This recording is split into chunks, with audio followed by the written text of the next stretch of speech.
Mesdames et messieurs, amis téléspectateurs, grande est ma joie de vous avoir si nombreux devant vos postes télévisés en train de suivre ces programmes spécialisés, ces magazines spécialisés, Perspective Plus. Comme vous le savez, nous avons pour coutume vous proposer des invités de marque, lesquels invités vont essayer de brosser à l'horizon d'une manière globale l'actualité et nous faire une belle perspective de l'avenir. C'est en la personne de celui qu'on appelle le professeur Witt Moulongo. C'est un grand notable du Katanga que je m'en vais tous l'introduire sur cette salutation en disant bonsoir prof. Bonsoir cher ami. À l'intention de nos téléspectateurs, tout de suite, le Katanga est en train de vibrer avec beaucoup de problèmes liés sur ce qu'on appelle les tribalismes. On peut parler aussi de la xénophobie, un problème lié avec la marginalisation des minorités ou des majorités. Vous, en tant que notable du Katanga, et en plus, vous êtes professeur, un professeur reconnu. Quelle est votre lecture de fait par rapport à tout cela? Merci beaucoup. D'abord, merci énormément de m'avoir invité à votre magazine. De deux, je suis fort aise pour répondre à cette question parce que je pense que je suis le principal Katangais qui s'était opposé, les autres aînés avec qui nous avions fait corps sont décédés, à m'être opposé lors de la conférence nationale souveraine, lorsque cette question d'affrontement Katango-Kassaïen s'était posée. Je suis l'un des rares à avoir pris position contre les méthodes de l'UFERI d'alors. Et je suis celui qui, grâce à Moïse Katumbi, a été au Kasaï. J'ai été visiter le site où on avait, disons, le site qu'on avait aménagé pour accueillir tous les réfugiés qui venaient du Katanga. Ce n'est pas de la pub, mais puisque l'histoire est têtue, elle me rattrape, je dois même vous informer que au nom de Moïse qui m'avait envoyé, j'avais même fait construire un puits d'eau. Et il y a, je crois, 8 mois, comme ça, je me suis retrouvé avec des amis qui me rappelaient pour ça. Vous vous souvenez quand vous étiez venu, vous avez même fait ci, vous avez fait ça. J'ai dit, ah, est-ce que ces puits-là, il dit non, les puits existent encore jusqu'à aujourd'hui parce que les gens allaient tôt le matin à vélo, entrer en ville. C'est un site très éloigné, j'ai oublié le nom de ce petit bled-là. Aller avec des bidons sur le vélo, aller prendre, puiser l'eau dans le chemin et puis remonter. Donc, c'est pour ça que j'ai dit que je suis fort aise pour attaquer cette question-là. D'autres seraient gênés, mais pas moi. Et je suis l'un de ceux qui n'ont aucun conflit avec aucun originaire de je ne sais où. Je suis frère et ami à tout le monde. Donc, je peux répondre aisément à cette question en disant ceci. D'abord, il n'y a aucune société au monde, surtout pas au monde africain, où il n'y a pas de temps en temps des frictions entre citoyens d'abord, comme dans toute famille, et ensuite entre communautés. Ça, c'est la première chose. Deuxièmement, il faut qu'on fasse la part des choses au Katanga. Avez-vous déjà, ou l'histoire a-t-elle déjà entendu parler des conflits Katango-Bakongo? Vous êtes journaliste, si vous avez des exemples, ça n'a jamais existé. J'en connais pas. Depuis que je suis rentré d'Europe, je viens de faire toute ma carrière comme chercheur enseignant ici. Je n'ai jamais entendu parler que les Katangais et les Bakongo sont en conflit assez ouvert. Je n'ai jamais entendu parler de conflits de Katangais et les Kivuchiens, les Katangais et les Bangala. Les Katangais, même, ils sont présents, même au sein, pourtant ils sont là, même au sein du Grand Kassai, jamais entendu parler du conflit Katangé et Pétela. Katangé et Songi, j'ai jamais entendu. Le conflit dont j'ai entendu parler depuis la conférence nationale, c'est toujours les Katangé et les Louba du Kassai. Que les Katangé sont pourtant frères. Que les Louba d'ici, oui, mais justement, vous l'avez ôté la bouche, que les Louba d'ici n'acceptaient pas comme Louba. Bon, mais l'histoire, ça regarde les grands ethnologues et tout le reste. Mais c'est seulement entre eux. Et puis ça devient une histoire de Katangé. Mais pourquoi seulement eux? Je crois qu'un scientifique, un intellectuel correct, quel que soit son bord ethnique, doit poser des questions de ces gens-là d'une manière objective. C'est qu'il y a des choses que les Katangé reprochent à leurs frères Louba du Kassai, à mon avis. Sûrement aussi c'est que les Kassaïens reprochent aux Katangé. Mais ayant suivi ce conflit-là, jusqu'à l'évolution, jusqu'à l'étiolement de cette question, jusqu'à ce que nous repartons encore maintenant, moi j'ai retenu que les Katangé reprochent aux Kassaïens 2 à 3 choses. L'orgueil. L'orgueil.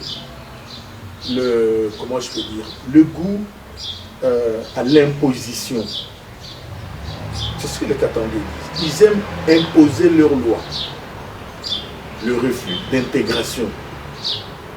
Pas tous les Kassaïens, hein, je précise. Il y a ce que moi j'appelle les Katangé de souche kassaïenne, qui sont des Katangé comme moi, comme vous. Hein. Vous avez des Katangé d'origine Congo, des Katangé d'origine du Kassai, des Katangé d'origine Sanga, Kassenga, d'origine Kisuta. Quand vous allez dans ce monde-là, vous verrez que même eux sont mal à l'aise par rapport à de nouvelles vagues qui, elles, viennent tout chambarder, ils ne veulent écouter personne. Ils ne veulent obéir à aucune règle sociologique du milieu où ils arrivent. C'est ça les discours que tu entends chez les Katangé, les Kassaïens. Pour être beaucoup plus explicite et entrer avec les règles sociologiques, à quoi voulez-vous faire allusion, prof? D'une manière... Allez, prenons le cas par exemple. J'étais à la conférence nationale lorsqu'il y avait cet affrontement de 92, je crois, 92-93. C'est parti toujours de l'UDPS. Moi-même, j'étais membre de l'UDPS. Ça, j'étais membre de l'UDPS. Et qu'est-ce qui s'était passé ici? Lorsque nous faisons passer, je dis bien nous faisons passer, parce que nous étions ensemble, l'UDPS, la vraie, l'ancienne, où il y avait toutes les tendances ethniques. Vous aviez les Équatoriens avec Marcel Yaou là-dedans, vous avez Kibasa, Katanga, oui, on avait Moubaké pour les Kivu, on avait le vieux du Bandundu, le vieux Mouyaka, comme on l'appelait, j'ai oublié, je crois qu'il nous a déjà quitté, il était devenu aveugle, le fondateur, un des fondateurs. Donc tout le monde, le vieux Roger Gisanga du Bandundu, donc c'est ça que moi j'appelle la vraie IDPS. Maintenant c'est IDPS, Tchibala, IDPS ici, IDPS là. Mais le problème c'est qu'à un moment donné, l'UDPS s'est transformé progressivement en UDPS Grand Kassai. Je m'excuse, je ne tire jamais dans une ambulance, c'est comme ça que je parle. L'UDPS s'est transformé en UDPS Grand Kassai jusqu'à maintenant. Évidemment, quand vous dites ça, il vous cite 3 ou 4 personnes. Il dit oui, mais est-ce que tel éducation? Oui, mais on connaît le système. On a nos statuts ethnologiques principales et puis on saupoudre un peu, hein, avec quelqu'un du Bas-Congo ici, l'autre et tout ça. Qu'est-ce qui s'était passé? Nous étions ensemble, toutes ces tribus-là, au sein de l'UDPS. Nous avions fait gagner à notre aîné Étienne Tshisekedi la primature. Je crois qu'il vous en souvient. Qu'est-ce qui se passe ici? Au lieu de se dire, c'est le Premier ministre, le leader de tout le monde. C'est le leader de tout le monde qui vient de prendre maintenant le pouvoir. Nous allons en tirer profit sur le plan social. Et à partir de la Kenya, ils prennent un chien, ils lui mettent une cravate, ils le font monter ici. Ça sera ça. le premier déclencheur de la crise que nous avions connue. Je n'ai jamais excusé la méthode. Je l'ai même combattu courageusement. Courageusement, pendant que même d'autres Kassaïens n'avaient même pas levé la voix. Vous allez vous rendre compte qu'on est encore là-dedans. Qu'est-ce qui a fait fâcher certains de leurs frères katangis? La vague migratoire actuelle est dense. Je crois que ça même en France. Même en France, l'État prend des mesures et tout ça. Même, on sait qu'il y a les droits de l'homme, il y a tout ça, mais on prend des mesures pour qu'une immigration dense ne vienne pas déséquilibrer le fonctionnement et sociétal et sociologique. Or, nous sommes dans les déséquilibres sociologiques. Le groupe qui est arrivé veut amener pratiquement son mode de fonctionnement. Vous savez qu'il y a une querelle de cette histoire culinaire, je ne vais pas exacerber encore autre chose, et on transforme la place Moïse Tchombe comme un foyer alimentaire. Oh, Tchombe ici, quand vous citez Tchombe au Katanga, c'est une grande symbolique de la katangité. C'est une icône. Mais c'est une icône et une symbolique de la katangité. Ici, quand on vous dit Tchombe, Mounongo, Sendoué et je ne sais qui encore là-bas, Kimba Évariste, c'est des symboles de leur territoire. Et cet endroit-là,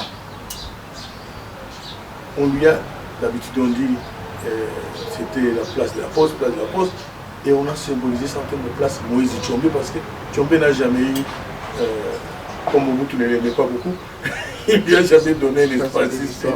Bon, c'est l'histoire. Et donc, c'est une symbolique de l'identité katangaise. Comme vous avez la symbolique à l'entrée, au carrefour, là où vous voyez. À l'entrée de la ville. La main, voilà. Et on a construit la fontaine pour renforcer le beau, l'esthétique de cet endroit.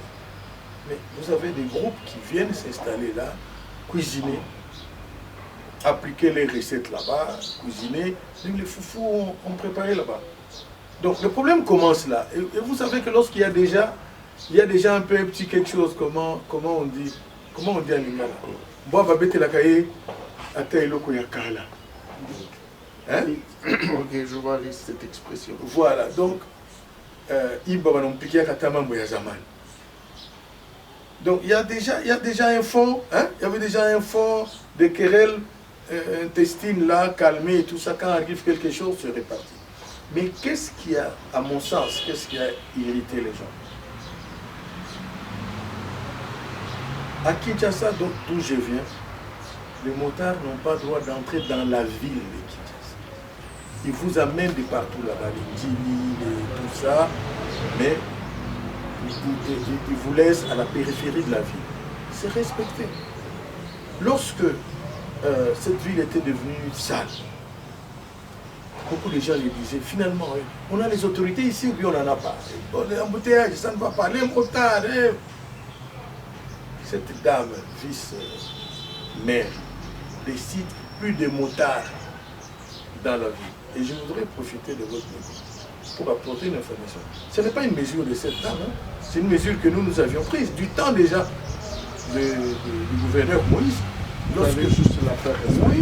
Pour commencer quand commençait le phénomène des motards à cause de la difficulté de transport, déjà en ces temps-là, le gouvernement provincial, ce n'était même pas la mairie, c'est le gouvernement provincial qui avait pris une mesure que, étant donné qu'on venait de relier et la ville et les anciennes communes avec les anciennes banlieues, comment on dit encore aussi, communes annexes, les nouvelles communes annexes qui étaient des vieux villages à l'époque, bon maintenant avec la densité de la population, avec l'expansion de la ville, on a relié la ville pour permettre, parce que ces gens-là souffraient beaucoup pour venir travailler à Kinshasa. On a relié pour venir travailler au centre-ville. Je rentre de Kinshasa, c'est encore dans la tête. Donc on a relié par exemple Kenya jusque plus loin là-bas, là, le bled éloigné, partout. Alors le gouvernement va dire, Monta faciliter le transport de ces banlieusards-là, hein, pour les amener à l'entrée de la ville. Mais la ville, c'est pour les véhicules. Au début, il y avait aussi effervescence, on les a reçus au gouvernement, et ils ont tout à fait compris. C'est le début d'ailleurs de leur association. Et ces gens-là, ceux-là n'étaient pas habilités.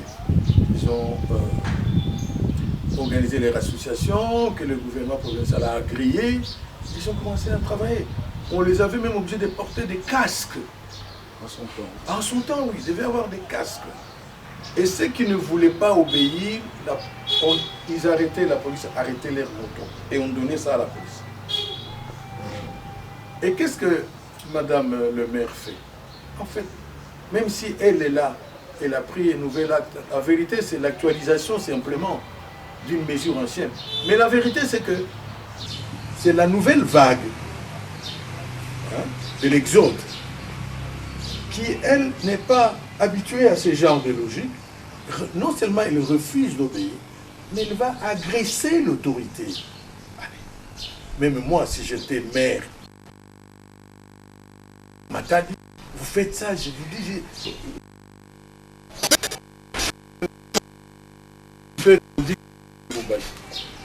qu'est-ce qui fait qu'on dit que ça c'est Johannesburg? Qu'est-ce qui fait qu'on dit que ça, je ne sais pas moi, c'est Pretoria? C'est parce qu'il y a un ensemble de pratiques de civilisation, hein, qu'on fait valoir pour que ça fasse bien, ça fasse beau, ça fasse esthétiquement enviable, et que d'autres personnes se disent, ah, je suis en Afrique du Sud, mais il faut que j'arrive aussi à Cape Town. Vous voyez? Bon, non seulement ils ont refusé, mais ils ont agressé la mairie, ils sont allés caillasser la mairie, ils ont insulté celle qui incarne l'autorité du chef de l'État dans la ville. Dans la ville, celle qui incarne l'autorité du chef de l'État dans la ville. Alors, lorsque l'autorité est exercée, puisqu'on dit que la force est à la loi, lorsque on le réprimande, pourquoi ça devient une histoire tribale? C'est là où il y a un problème. Maintenant, en tant que notable, ne pas mettre la poudre au feu, c'est venu aussi des propos tenus par l'honorable de l'ensemble. Vous aussi, vous êtes de l'ensemble. Quelle est la solution pour atténuer la situation de cette problématique Katanga-Katanga?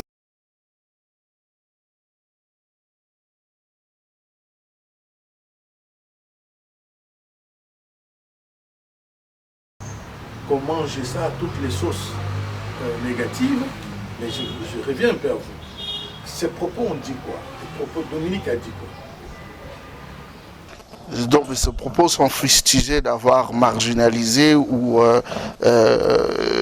traité des consommateurs de viande de chien, et c'est ça qui frise, n'est-ce pas, la nervosité au sein de nos amis. Je voudrais vous couper pour vous dire ceci. Oui. Est-ce que dans ce monde, il n'y a que les Kassaïens qui mangent du chien? Les Japonais mangent du chien, les Coréens mangent du chien, même du chat. Mais est-ce que vous êtes sûr qu'un Japonais peut arriver à la Tour Eiffel et se met à cuisiner du chien? Allez, soyons sérieux. Non. Ici. Donc moi, vous appuyez la même... Non, je vais arriver. Ne me faites pas dire ce que je ne pas dire. Je crois qu'il faut qu'on développe des choses pour qu'on prenne les nuances. Oui. On dit les Kassaïens mangent du chien. C'est une vérité sociologique, ethnologique. Ce n'est pas une anomalie. Ça n'est pas un problème en fait. Moi, Mbakat, je mange du crocodile. Mais ce n'est pas tous les Katangais qui mangent du crocodile. Les Mungala à Kinshasa mangent du crocodile. Et c'est connu, quand les Bangala et les Bakongo s'accrochent, le Mukongo va dire à Mungala, Yom Doulia Gangando. Qu'est-ce que le Mungala dit au Mukongo?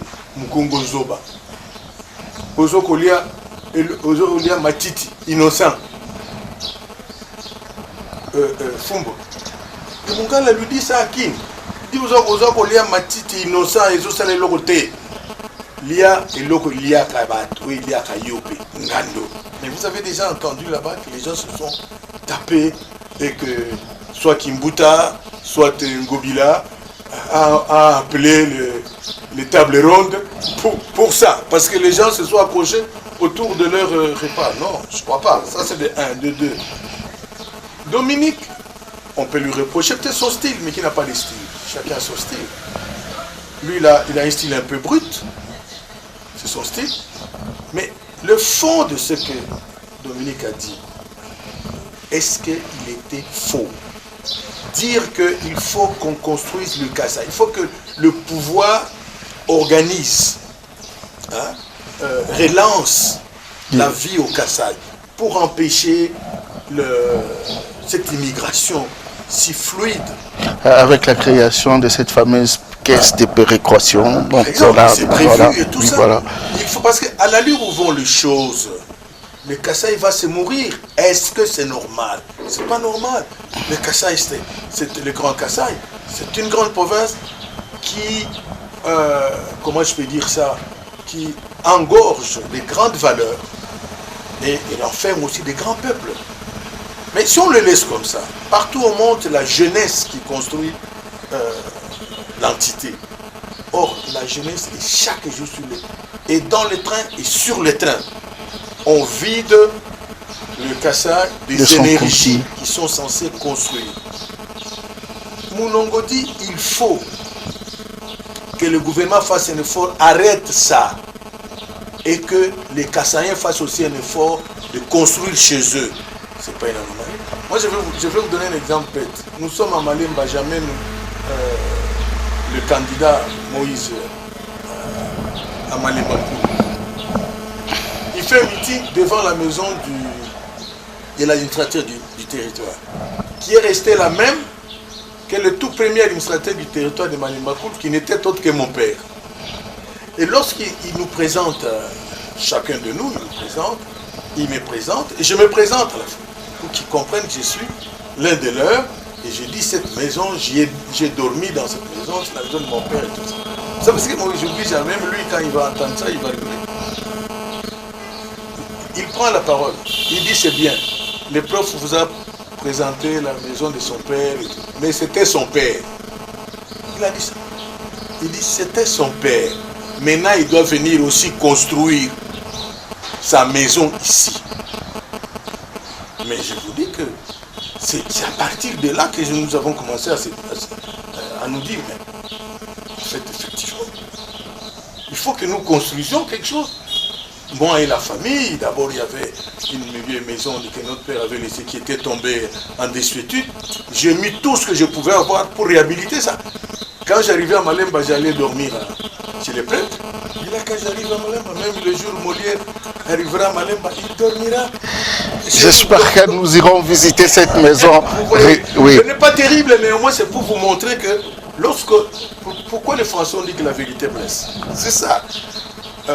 Elle a dit une chose, mais on en a fait une autre. Maintenant, je voudrais terminer sur cette question pour dire ceci. Je suis d'accord avec vous. On ne doit pas mettre la poudre au feu. Mais qui met la poudre au feu? C'est Kinshasa. C'est l'instrumentalisation des problèmes sociaux qui sont à mesure d'être réglés par les autorités sur place. Ils en font une histoire d'État.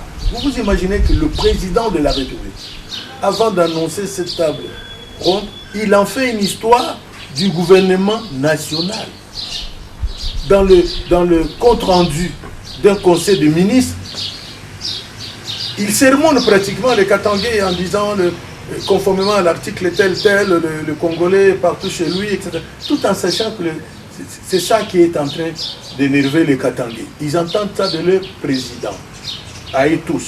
Ils se disent, ah, donc lui, il a pris fait et cause pour les leurs.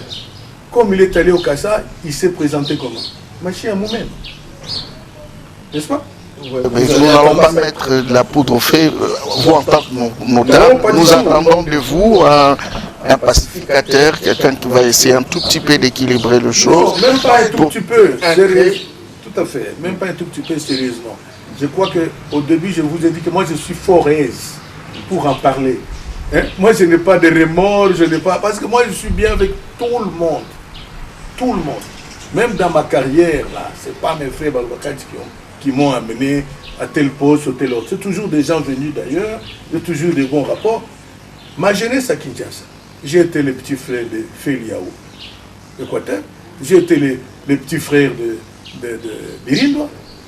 Lorsque nous voulons faire revenir Kiba Samaliwa pour l'accueillir chez Birindwa qui nous appuie, alors qu'il était déjà banni par nous. Moukouba, l'ancien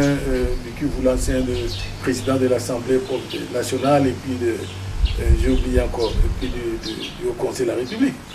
Bon, mais Étienne, nous on a travaillé pour Étienne.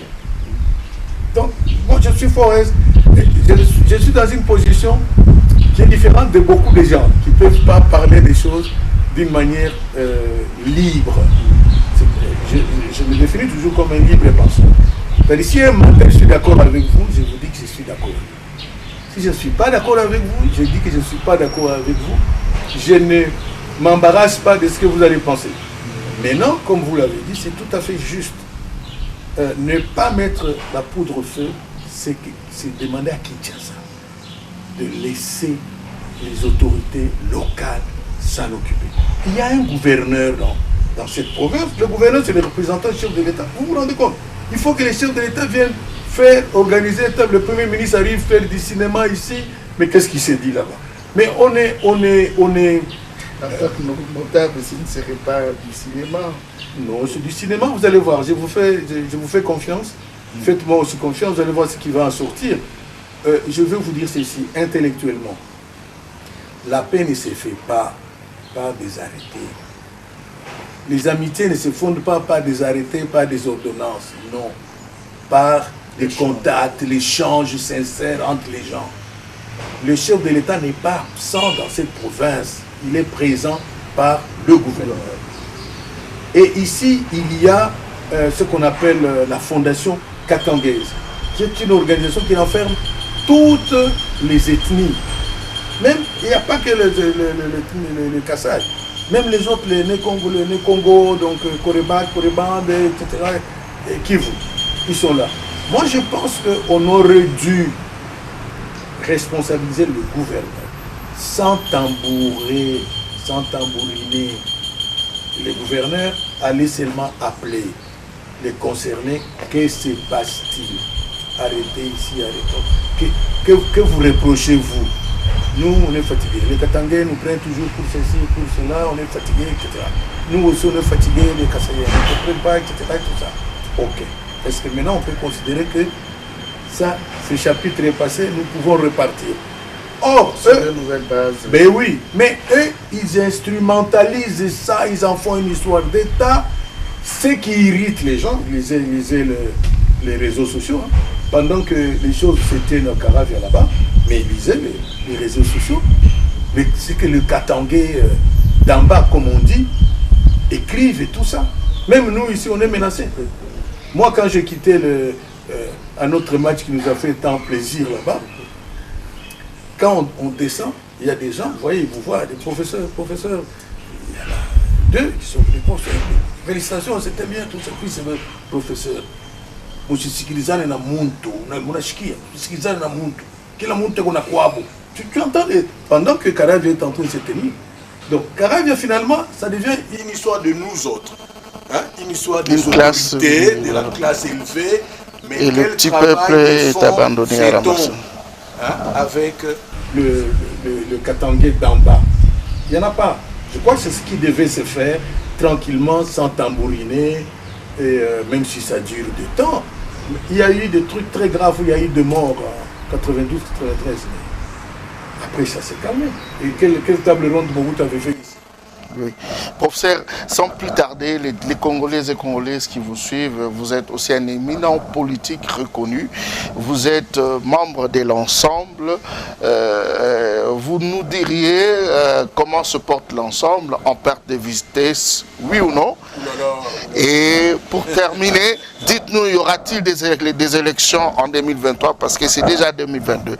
Première chose, l'ensemble se porte superbement bien. En perte de vitesse. Oh là là, au contraire. Vous avez vu Vous avez vu ce que Salomon a fait à Bukavu, vous avez vu. Hein? C'était pas Moïse, c'est Kalim, c'est Escadela. Mais lui, alors les jours où ça sera lui, on nous attend pour les Sakikwit, on nous attend à l'Équateur. On a mis en place une structure d'appui à l'implantation qui est en train de sillonner tous les Congos. Après, ça sera lui-même. Non, l'ensemble se porte superbement bien. Moi-même, j'étais orateur il y a 2 jours, à Tiambalène là-bas, où on a réuni tous les cadres, les hauts cadres, pour leur parler de leurs devoirs, de leurs missions. Ça c'est bien bon, on fonctionne, ça va. Alors, il y aura des élections. D'abord, je vais préciser ici que tout le monde sait qu'en dehors d'ensemble, il n'y a aucun parti qui va gagner les élections. Comme disent l'équivalent, mon côté. Nous ne sommes pas la victoire avant la guerre. Non, mais la victoire, ça c'est ça. Macron avait vu qu'il allait gagner. Macron avait vu, malgré tout ce qu'on faisait, ça, Macron était sûr. Quel est les dessous des cartes? Vous allez pactiser avec l'FCC cette fois-ci? Parce qu'en politique, ce sont des alliances qui se font et qui s'y défendent. Oui, je ne les exclus pas. Vous avez bien dit que c'est en politique. Mais on ne part pas sur base directement des pactes. On part de solidarité, de ce qu'on est. Mais pour l'instant, quand nous regardons devant nous, je répète cette belle phrase des Quinois, mon côté. Nous ne voyons personne devant nous.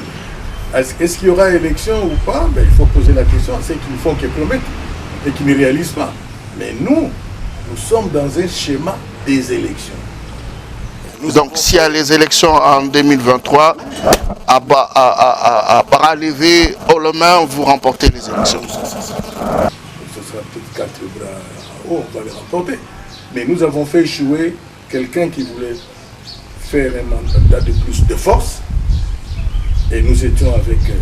L'allusion à qui? Nous avions celui que vous avez imaginé. Les téléspectateurs en sont témoins. Mais non, nous étions aussi avec le président Félix. Nous étions ensemble. Alors s'il veut faire ce que lui et nous n'avions pas accepté contre l'autre, il peut être sûr que nous l'empêcherons aussi à glisser. Donc nous allons... C'est une forme de menace. Non, une forme de prévision. C'est une prévision.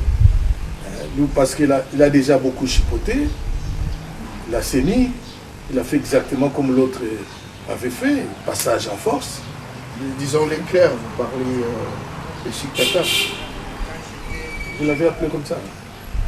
Il s'appelle comme ça. C'est possible. Mais